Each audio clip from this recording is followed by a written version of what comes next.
The sacred divine feminine is creative, abundant, flowing, receiving, and disruptive. And the new energy of money, including cryptocurrency, decentralized finance, NFTs, and even the metaverse, is all these things too. Welcome to the Goddess of Crypto, a weekly show where women who are already in this powerful space will cover these topics simply, so you can relax into knowing that the future of finance is female.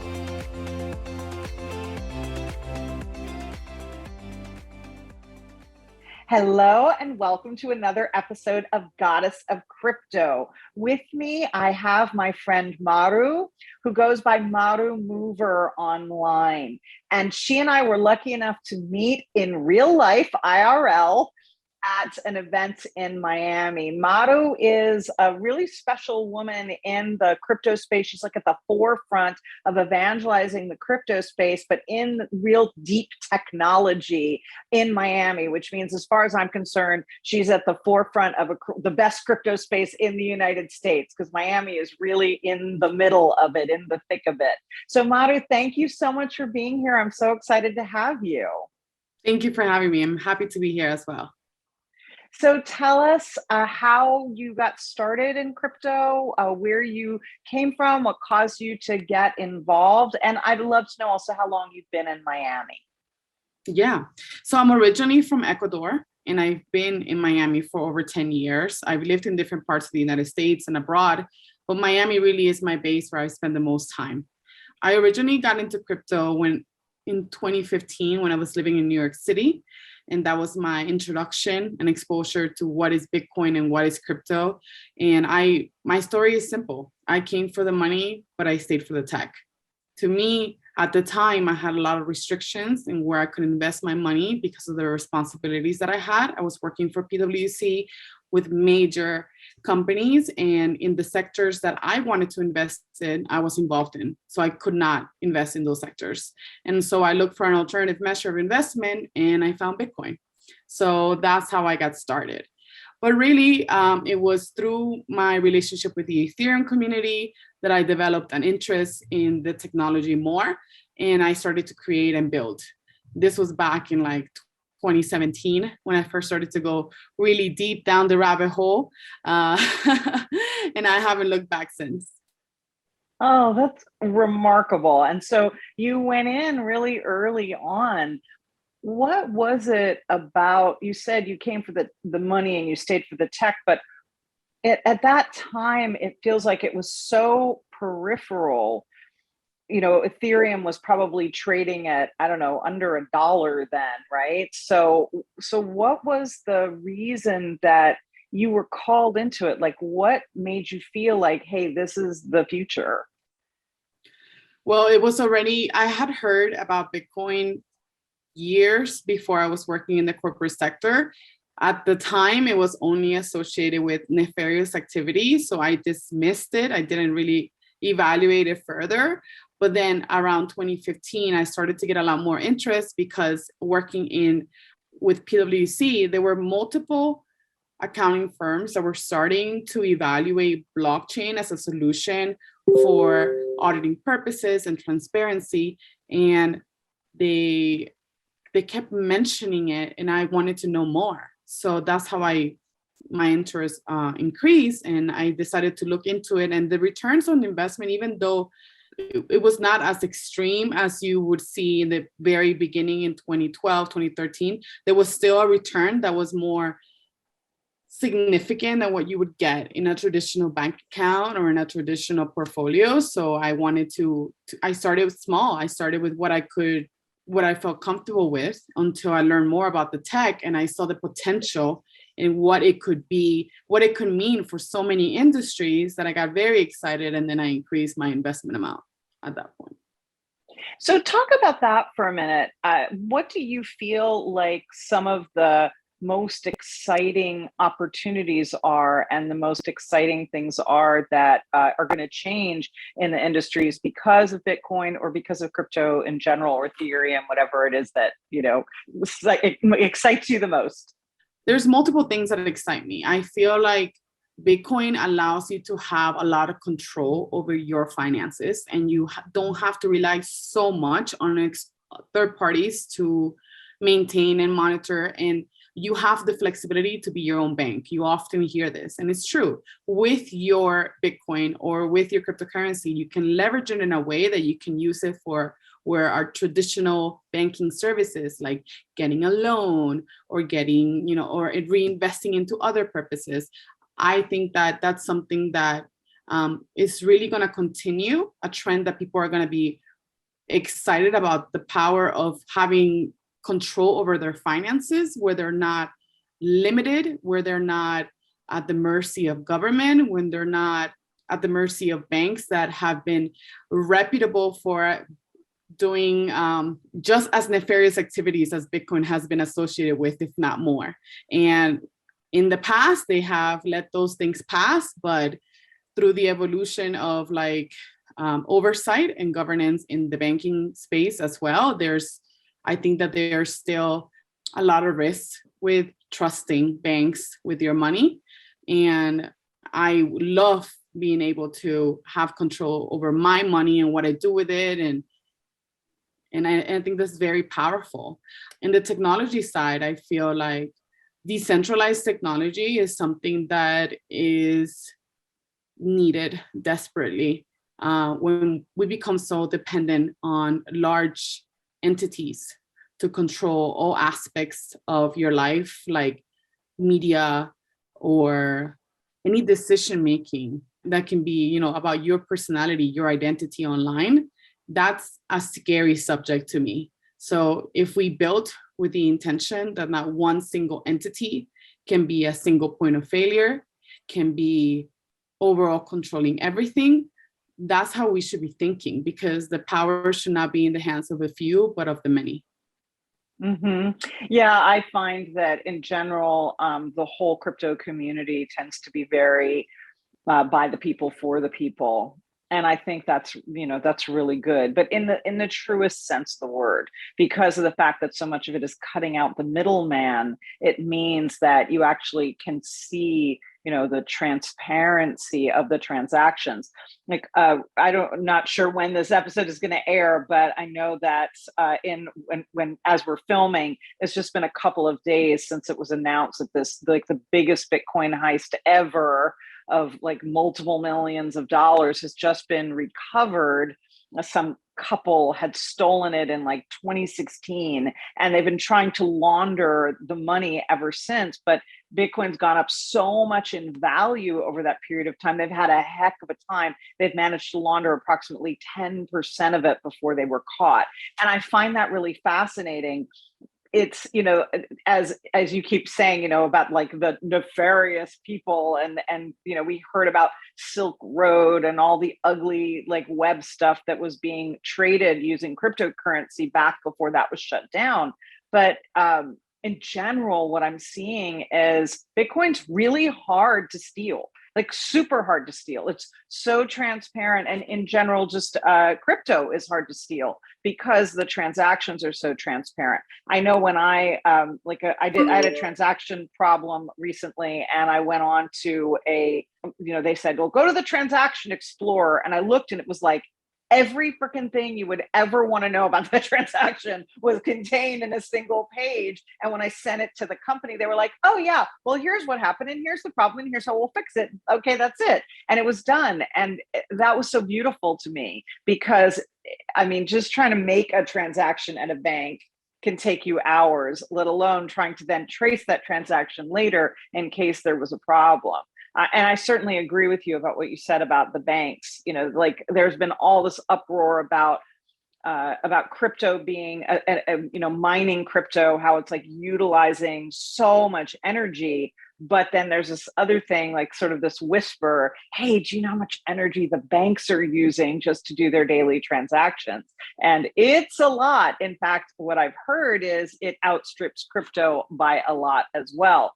I don't know that I can particularly prove that, but that is what I've heard from folks. Just a couple of points on that. It's not a Bitcoin hack. It was an exchange hack. Bitcoin has never been hacked to date. The amount and that you're referring to was from an exchange that was functioning back in 2016. And they were able to recover those funds because the hackers decided to store their private keys online where they can be easily accessible. Now, hang on a second. Hang on. Let's back up for a second. So yes, thank you for the clarification. Super important. I did not mean to imply that Bitcoin had been hacked rather than that it had been stolen. However, explain to people what a key is, because I don't think I've done that for these episodes. Please, if you can just give like a layperson explanation. So when you create your first wallet, if you've never done so, one of the first steps that they ask you to is to write down your seed phrase. Your seed phrase are what they call private keys. This is the key that only you have to the safe box of data that you are acquiring. This is not a key that is meant to be shared, and it's usually recommended that you don't store it online because online can be searchable. So most people usually write it down on a piece of paper and then store it somewhere. Some people have more technical hardware tools to store the seed phrase because it's that valuable. Because if I were to acquire your seed phrase, your private keys, I could pretend to be you and move all funds to my account. That's why it's very important that you protect your private keys and you never, ever, ever give them to them. Hang on, before you move on, just want to clarify a couple of things just in case. So a wallet is basically just like you'd use a physical wallet to store your cash. You use a wallet that looks a lot like a little thumb drive to store your crypto. And that's a wallet that basically you can to unplug afterwards and throw in a drawer, and now nobody can access it anymore. And when Maru was talking about the seed phrases, it's usually like a 12 words that have nothing to do with each other, and those words create the seed phrases. And it's especially important that you not share that with anybody because of security. I know that in the Bitcoin Billionaires book, the Winklevoss twins were keeping their seed phrases, multiple copies but split, so like 6 in one bank and 6 in another bank, and they did it like across 4 different banks to make sure that nobody was going to be able, if a bank burned down, they had a backup. And but they had to have each of the 2 keys. It's funny because they're twins. And so it was fun that they split it and then brought it back together again. But that was very important because they had so much Bitcoin that it would have been really a disaster if somebody had gotten a hold of those private keys. And because they are so high profile, somebody might want to. But people have their keys stolen all the time if they're foolish enough to share it, and people lose their keys because they don't do the right things with them. And when that happens, basically the wallet just goes away, and that money is what's called burned. It basically means you just can't get it back. And it's not impossible to get back. I just heard about somebody that paid like a chunk of money over because a hacker had been able to recover their seed phrases, but it was very, very, very unusual for that to happen. Okay, yeah, please continue. Exactly. It really depends on the level of encryption used. It could be 12 words, it could be 24 words. And if you think about like the math of like reverse engineering that list that is randomized, it would take a significant amount of time to recover all those words in that exact same order. So be careful with them. And then apart from that, you have your public address, which is the public address that you share with everyone so that people can send you funds to. And this is the one that you search in the browser usually. Like if you want to get a history of the transactions associated with that public address, you can easily do so because that's the benefit of blockchain, that it's a transparent public ledger that anyone can tap into. And there are companies that their entire product suite is based around evaluating the relationships between the transactions, like Chain Analysis is one of the companies that does that. So that's something that was very useful to me to evaluate and consider, because back when I was working for PwC, I was doing a lot of IT audits, and that would have helped simplify my audits tremendously had my clients used blockchain at the time. But that was very innovative. That was something that was not going to be adopted in the time that I was there. So I was like, I want to know more. This really interests me. And so that's when I took the dive in and to really understand how the tech works and how what use cases could leverage them.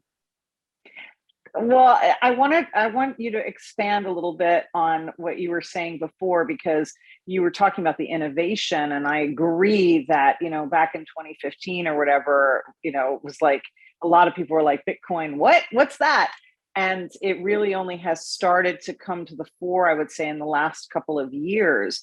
I want to know when you think crypto in general is going to go mainstream. Like, when do you think people are just going to see kind of the mass adoption? I believe I read the other day that 14% of users were online using the internet in 1995. 14% of adults. That's not a lot. And yet now it's like, 98% of everybody is online. And that shift happened over a couple of really quick years after 1995. I feel like we're not quite there yet in the crypto space, but we're getting there quickly. So what do you think about that? What do you think the timeframes are going to take? Well, I honestly think it's going to vary by country. So back in 2015, I spent a lot of time, 2016, I spent a lot of time in Europe and Asia, and crypto was more adopted back then.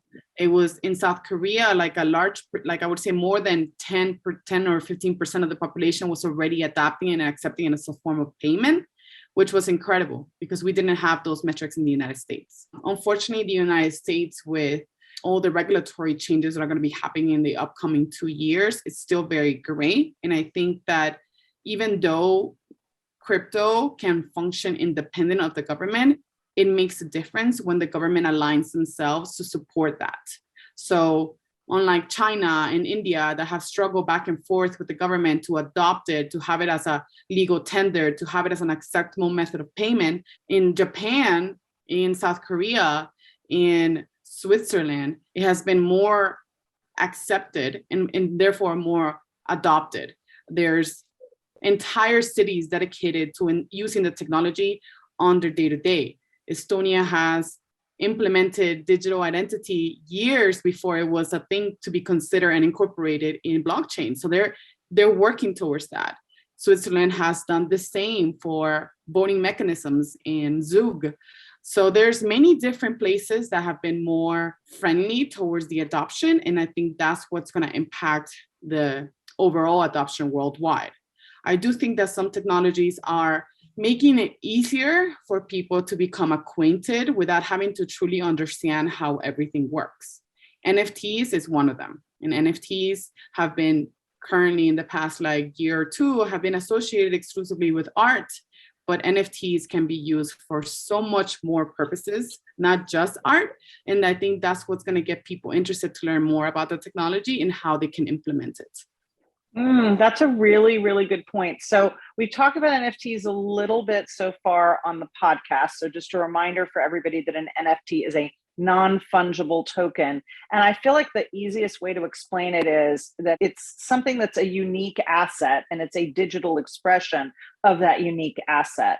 But what it really is going to mean going forward, and the stuff that Maru was talking about that I think is so important, is the idea of it becoming smart contracts. So that you would have a smart contract that allows you to have all of the contract processes on blockchain. Again, for the purposes of keeping the contract fully transparent.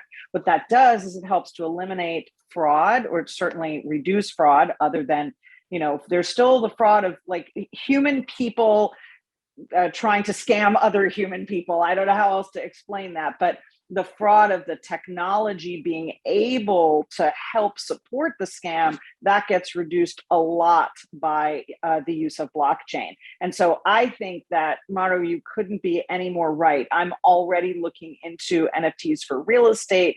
I am so excited to see how it's going to change really everything from medical records to the way that we interact with the people, like with celebrities, with, there's football clubs that are creating their own NFTs. And I think it's going to be really, really interesting to see how that moves forward over the next few years. Yeah, I think so as well. And I think that what a lot of people don't know yet is because we're still very early stage. although you can implement different versions of an NFT, you have to understand that the infrastructure has some limitations. And so when we create NFTs in one platform, it does not automatically mean that that item is going to be reflected in other blockchains, in other protocols. And as such, there's still a disconnected limitation between the protocols. That's what they called the interoperability issue that is still being worked on at the infrastructure level. So it's like one thing doesn't talk to another thing, like exactly. like German and Spanish aren't the same language, right? Correct. Yeah. And so there are opportunities for fraudulent activities because if somebody is watching closely the production of one transaction being built in one blockchain, one protocol, but it's not in the others, they may pretend to be that, to be you, to be the creator in that blockchain in another one and take the credit for it.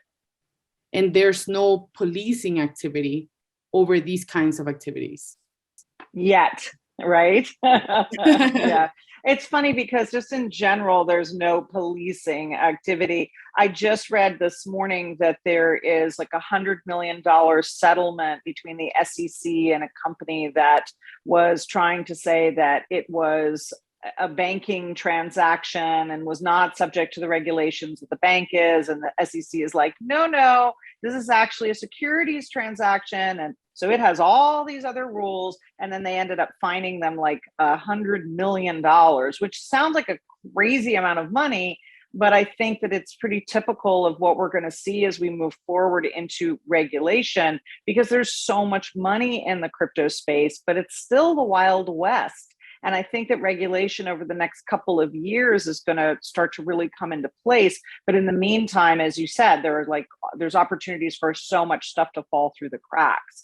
And I find that really, really interesting because fortunes are being made in the meantime. It's kind of like the gold rush, a lot of money was made during the gold rush. And then, some people were shot in the back and some people were, left dead by the side of the road because somebody stole their gold. And then other people, really thrived or created a community or created a town or whatever. And that was, like half of America was founded during that period of, well, not half, but a big chunk of America was founded during that time. So I'll be really interested to see what happens. I think that, not to get too down this rabbit hole, but I think that it may shift some of the balance of world power because some third world countries suddenly have access to this material, DeFi, blockchain, crypto, and it means that they don't have to go through the regular banking systems. So poor people can be made wealthy very, very quickly. Not everybody necessarily, but it's available. It's very much kind of a leveling of the playing field. And so I feel like there are, some of the poorer countries may say, yes, let's make this adoption faster because it means that we're going to have a seat at the table of this new energy of money. Do you agree with that? I 100% agree with that. I come, like I mentioned, from Ecuador. So I lived through a financial downfall of a currency. Like back when I lived there, we had the sucre. And due to different factors, the government imposed the US dollar on the population, setting it at a rate that was convenient for them. So when you feel helpless like that, having lived through that, like you understand what a difference it makes to have control over your money, and that no matter what the government does for the benefit of the country, you still have the power to say, I will participate or not participate with that decision. So as somebody that's lived through something that as an American, I can only read about or imagine, what do you think about what's going on with what's known as fiat currency? Although I said that word to my mom the other day and she goes, what are you talking? What's fiat's a car? And I was like, yeah, okay. But it's because it's not really, I didn't learn the word fiat until I started playing in the crypto space. It's simply not a word that we just call it cash, right? We call it dollars. So, but the accurate phrase to differentiate it from crypto is fiat. And so what do you think about what we're seeing with the American dollar and what the banks are doing and what the government is doing now, what is that? Does that like look like a harbinger to you of what you saw happen in Ecuador, or do you think that will stave off any big issues? Honestly, it's a scary situation because this is very similar to what it was in Ecuador, from what I remember. The increase in inflation, the limited supplies that are circulating, the fact that a lot of decision making is being done in the background and it's not being exposed to the people that are subjected to it. I think we need to prepare for the worst, hope for the best, but prepare for the worst is what I say.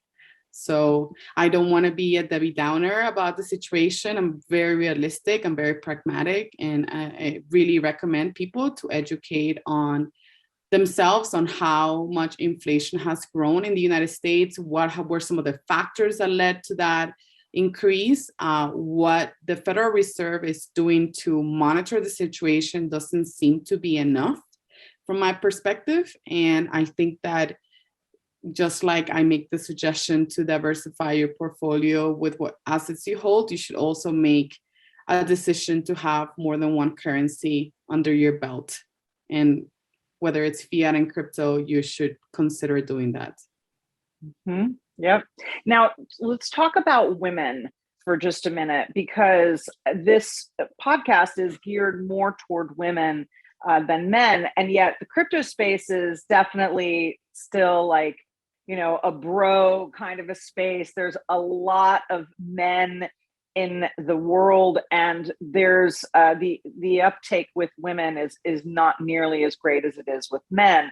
And I think that speaks to, you know, a long legacy of women, you know, not having money or not thinking that, you know, they're educated enough about money because it was withheld from them for so long. But what do you think about women in the space, and what are you doing to get more women in the space? I think that the involvement with women is absolutely critical. We are building the future, and women are 50% of that representation. And that is not reflected in what is being built. So I have been very passionate and adamant in involving women at all levels. Back in 2015, 2016, when I was one of the few women around, it was not so shocking to be one of the few women, because I'm considered more technical. And back then, the focus was entirely on technical topics. So you can't expect everyone to participate in the conversation, but I do think that it has evolved to a point where every input besides the technical input is critical and valuable. And so there are many avenues that people can contribute, and women in general tend to pursue less technical roles. But just because they're not pursuing technical roles doesn't mean that their input is not valuable. If you're doing a consumer facing role, or a user facing role, and you're interacting with the people that are going to be using the technology, your input is so valuable. And so one of the things that is like a huge area of opportunity in this space is user experience design, which is one of the things that I focus on, because I want to be able to simplify the technology so that anyone can participate. But first, we need to build it. And even when you're building, you need to have considerations. How would this be looked at by somebody that is engaging with the product? Would it deter you from participating? So that's an aspect that's like a little difficult to juggle, but I do think that there are many opportunities for women to get involved.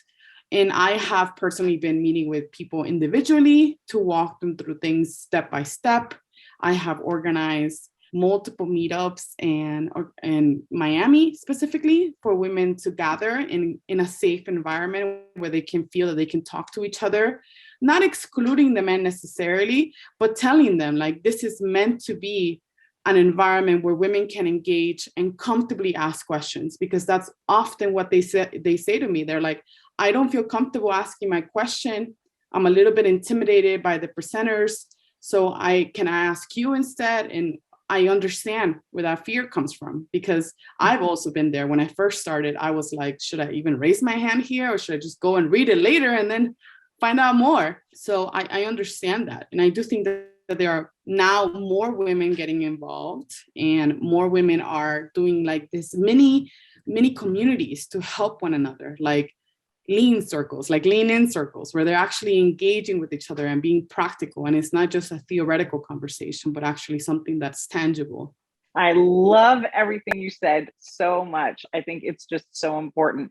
So if you're a woman and you're listening to this podcast and you're not in the crypto space yet at all, what would you recommend to a woman who's interested in starting her first education, her first investment? And I'm going to preface by saying neither Maru nor I are financial advisors. Please always do your own research. But I love kind of hearing like what your advice would be to somebody who's a total newbie who's just getting started.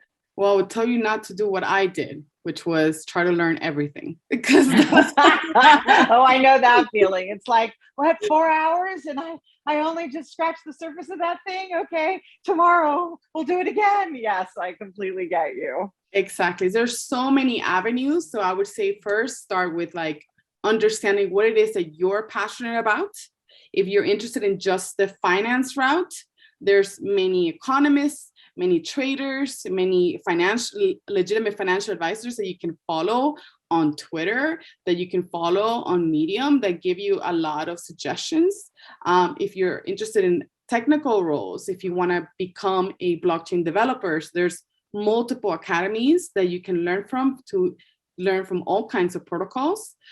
If you're interested in other aspects of blockchain, whether it's design or marketing, community management, there are a lot of opportunities for you to engage in those activities through what they call DAOs. DAOs are decentralized autonomous organizations, and there's a lot of organizations that are basically incentivizing people to participate actively and try out and learn new skills and give them monetary rewards for those contributions. So it's not just that you are spending your time. Time is money, time is valuable, and you are doing this for yourself. So I would say just dive into whatever area you're interested in. Look online on Twitter, who are the influencers associated with that. And I'm not just saying like influencers, the ones that promote, but like influencers, the ones that are working in those roles. Like if you're interested in tech, follow the CTOs of the top exchanges. You'll see that other opportunities, the algorithm will suggest other personalities that will help you understand the space more. So it really depends what your interests are. But I think that Twitter is a good beginning strategy to follow the people that are actively working on these protocols. And also there's a lot of educational content. I wouldn't go to YouTube so much. I feel like YouTube has a lot of scammers and a lot of, I don't know, like it's not like valuable education. I feel like it's more like superficial education. I don't know, that's just my biased perspective. This show accepted, I'm sure. But yes, I totally get you. I agree. There's a lot, they say that the people who are really shilling, just promoting the coins or whatever on YouTube, it's like, if you have that much money, like, why are you on YouTube promoting your coin, right? So I think that it really does need to be taken with a grain of salt. And I think Twitter is absolutely one of the best places that, I came back to Twitter after almost a 10-year absence to start the Goddess of Crypto Twitter account because I wanted to see what was going on. And, now if I'm doing my research, the very first place that I go to is I'll enter whatever like that coin's name is, or I'll enter the name of the person or whatever it is I'm trying to vet in Twitter. And I'm researching, hundreds of tweets, but you can scroll really fast to get that basic information. I think that's really super helpful. And Medium is a good resource as well. A lot of people use Medium Twitter and Telegram as ways to communicate to their audiences. And the only problem with that is getting scammed because somebody sends you a direct message. So I would just say, like, flat out, like, I have somebody who just reached out to me today in one of my women in crypto groups, sent me a direct message. My hackles are automatically up. Once in a blue moon, you get somebody who's so new, they're like, I don't know that we're not supposed to do this. But when they say, like, hey, I just want to share information, and then they're like, hey, you should come to this group, it's inevitably going to, at some point down the road, turn into a scam, and you need to just, like, block them and get off of it. But other than that, if it's one way, like you absorbing information as opposed to you giving out any details about you, it's a really, really great place. All those places that we just talked about are really great places to do your research. And So, community is very powerful. So if you are in channels, whether they're in Discord or in Telegram or in Signal or whatever, use the public channels to engage so that you can have some sort of like policing activity within the channels, right? The moderators of the channels are going to say, this is not correct, this is not relevant, this person is a scammer or whatever, usually. So it's best to engage in a public setting where multiple people in the community can help you with the answers that you're seeking. Mm-hmm. Just be careful in general, talking to everybody right now, because I've seen you get to the point where you can identify the scams mostly, but I just followed a like 20 post thread on Twitter of a guy who was super high up, like totally in the technology space, and was running a business and got offered a partnership. And he basically unpacked over this 20 thread post that it turned out to be a scam. And Wow. if he hadn't been super, super careful, people kept, like, they were sending him stuff, but he had to give his wallet address to do it. And he used a clean wallet, a wallet that had nothing else on it. But he went in and looked at the code, and the code was designed to be able to heist everything from the wallet. And he was so shocked because, of course, being in the space 100% of the time, he's like, well, how could this happen to me? And, a lot of people, like, you get comfortable enough and you think that.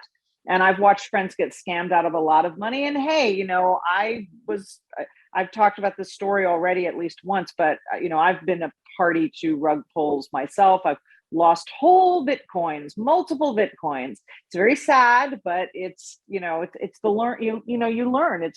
It's the cost of learning sometimes to lose an opportunity. And then there's always another one, especially during the wild west of crypto. So, Right. Madhu, I have one more question for you. And that is, what's one more thing that you would like our listeners to know? If you haven't come to Miami, you really should. I so agree. The community is growing tremendously. Everyone from all over the world is coming to Miami because Miami has become somewhat of a safe haven during the conditions globally. And the collective is really experimenting, and they're collaborating, and everyone wants to support each other. So if you're looking for an environment where you want to go head first and you want to engage with the community members in person and online and build together, Miami is the place for that. So that's what I would say. And hit me up because I can hook you up in Miami. Oh, you sure can. And you've already hooked me up, and you've already been like a really big influence on me. So I'm very, very grateful to you for that. And I love being here. I cannot tell you how happy I am that I'm in Miami now that I was happy here before, but now that crypto has come to Miami, it's amazing. And the Miami mayor, Mayor Suarez, is a president of the U.S. Mayors Association, but he's pretty much also the president of, like, Bitcoin forever or crypto forever, because we were the first city coin that's been out there, and he is like the earliest of early adopters. And it's really interesting to watch some of the high-tech companies move, if not to Miami per se, at least to the whole corridor between Palm Beach and Miami, which they have now dubbed Wall Street South. because there are big finance companies that are actually moving their significant staff here. And I just think that's so cool. I can't wait to see what the next 5 years are going to look like. It's going to be amazing. I'm very excited. I think it's going to be a lot of opportunities for people to get involved. And like Miami has not been historically well known for having compensation that was competitive with the likes of New York and San Francisco. But I honestly think that's going to change. And the housing prices with it, right? Absolutely. So come now. Yeah. Help drive the prices up. Oh my. Maru, if people want to get a hold of you, I know we'll post all of your links in the blog post and also in the show notes of this episode. But if you could just say what your Twitter handle is out loud for people, that would be grand. You can find me in all social media under Marumover, Marumover. Excellent. And you are quite the mover in crypto. So I'm so grateful that you took a sacred pause for a little while to come as a guest on the podcast. Thank you. Very grateful. I'm so happy to see you being proactive and engaging with the community and teaching and sharing your knowledge, because really that is how you make a difference individually. So thank you for your time and thank you for your dedication. Thank you so much. If you have enjoyed this episode of Goddess of Crypto, please like and comment and subscribe. And most importantly, share with other women. As you share this information with women and they share it with other women, so we empower all women to come into this space and to start to see and take advantage of the fact that the financial future is female. Thank you so much. Until next time on Goddess of Crypto. Every week, transformational wealth coach Hallie Evelyn leads a conversation that helps to ensure that women everywhere can learn to surf the coming tsunami of the new energy of money. You can find her at goddessofcrypto.me. That's goddessofcrypto.me. Be sure to subscribe to Goddess of Crypto on your favorite platform or watch the show on YouTube. And remember, wealth isn't just your privilege, it's your right.